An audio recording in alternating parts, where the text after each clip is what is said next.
Alors je dirai à la fin de quoi il s'agit, mais je crois que vous le devinerez. Sous la table, les pieds de Winston s'agitaient convulsivement. Il n'avait pas bougé de son siège, mais dans sa tête il courait. Il courait de toutes ses forces. Il avait rejoint les foules au dehors, hurlant lui-même comme un sourd.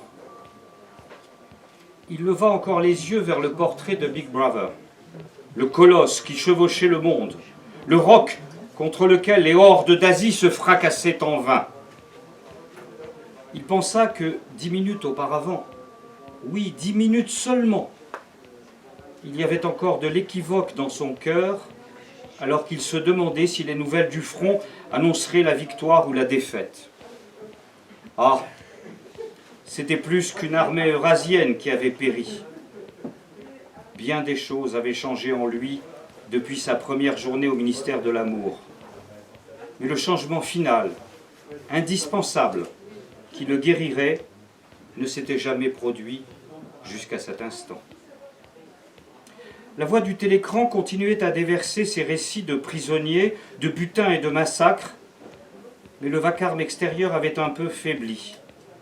Les garçons reprenaient leur service. L'un d'eux s'approcha avec la bouteille de gin. Winston, plongé dans un rêve béat, ne remarqua pas qu'on lui remplissait son verre. Il ne courait ni n'applaudissait plus. Il était de retour au ministère de l'Amour, toutes choses effacées et son âme blanche comme neige.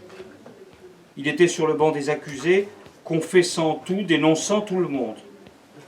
Il marchait le long du couloir carrelé de blanc, avec l'impression de se promener au soleil, un garde armé derrière lui. La balle tant attendue lui entrait dans le cerveau.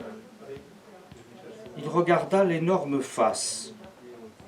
Il lui avait fallu 40 ans pour apprendre quelle sorte de sourire se cachait sous la moustache noire. Oh, cruelle, inutile incompréhension, ô tenace obstination de l'exil volontaire loin de cette poitrine aimante. 2 larmes empestant le gin coulèrent de chaque côté de son nez.